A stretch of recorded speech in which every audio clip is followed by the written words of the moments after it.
सत्व घेतलेलं चोखा मिळालं. बघता बघता लाडकं संत एकनाथ महाराज आलं, गाडगे बाबा आलं आणि हातामध्ये ग्रामगीता घेऊन राष्ट्रसंत तुकडोजी महाराज सुद्धा आलं. ही सगळी मंडळी हो मायबाप आली. गेलेल्या वाट्यांची माळ देवीला वाहिली. जगद्गुरु तुकोबा पुढे आले. देवीच्या पाया पडले, म्हणाले आई रागवली आमच्यावर. अगं तू माय मी जे करू नको ना ग माझा राग करू. पलंगा तू देवी म्हणली चिडले नाही तुका. पण याला मला ना म्हणजे माझ्या पालखीला हात लावायचा अधिकार नाही. याला जायचं पुढच्या मुक्कामाला. एक काम करा तुम्ही सगळी संत मंडळी माझी पालखी खांद्यावर घ्या. म्हणायचा उशीर मायबाप सगळ्या संतांनी आपल्या देवीची पालखी खांद्यावर घेतली आणि तेवढ्यात जगद्गुरु तुकोबा कोण जगद्गुरु तुकोबा शांती ब्रह्म एकनाथांना म्हणाले लय लांब जायचं आपल्याला चालत चालत. तुम्हाला भारुडं येतात, गवळणी येतं, अभंग येतं, जे काही येतं ते घ्या म्हणजे आपण चालत चालत गेलेलं कळायचं नाही. आता एकनाथ महाराज लागले विचार करायला. तुकोबा म्हणले म्हणून ऐकावं लागेल काय करावं. आणि नेमकं एकनाथ महाराज विचार करीत असताना पेंद्या बोबडा आणि लंगडा असं तुलू तुलू तुलू तिथून चालला होता. एकनाथ महाराजांनी त्याला बघितले हात दिले. पेंद्या पेंद्या पेंद्या काय झालं.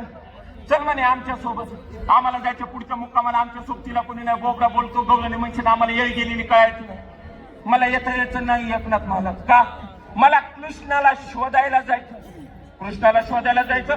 कुठं हरवला तुझा कृष्ण. हलवला नाही मग लपिवलाय त्या राधाने लपिवला. काय झालं सगळे इसकटून सांगतो म्हणला. पण तुम्ही मला वचन द्या की त्या कृष्णाला शोधायला तुम्ही माझी मदत करता.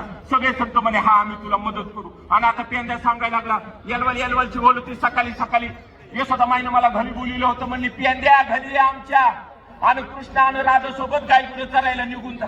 मी हा म्हणलं. यलवल झाली सकाळ झाली. यशोदा माईच्या माल्यावर पोहोचलो तेव्हा कृष्ण आणि राधा माल्याच्या बाहेर गुलं काढत होती. त्यांच्या पाठीमागं मी जायला लागलो. मग यशोदा माईने मला हात दिले. अरे म्हणजे इकडे गेली. म्हणलं काय कर दुपारच्याला भुका लागते म्हणे. शिशुरी धरण दुपारी भुका लागल्यावर खाऊन घेऊ. म्हणलं हा.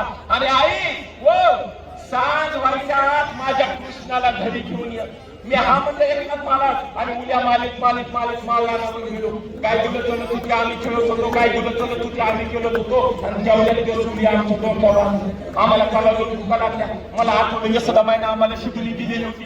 मी पळत गेलो. शिदुली उघडली. आतमध्ये बघत काय एकनाथ महाराज म्हणलं काय हे नुसतं दही आणि ताक. एकनाथ महाराज असं वळपू वळपू वळपू वळपू वळपू वळपू जेवलो. जसं जेवलं तशी मला आली झोपी. मी बघितलं कोणाचं झालं गेलो झोपी. आणि तेवढ्यात तिला कृष्णाला घेऊन पळाली.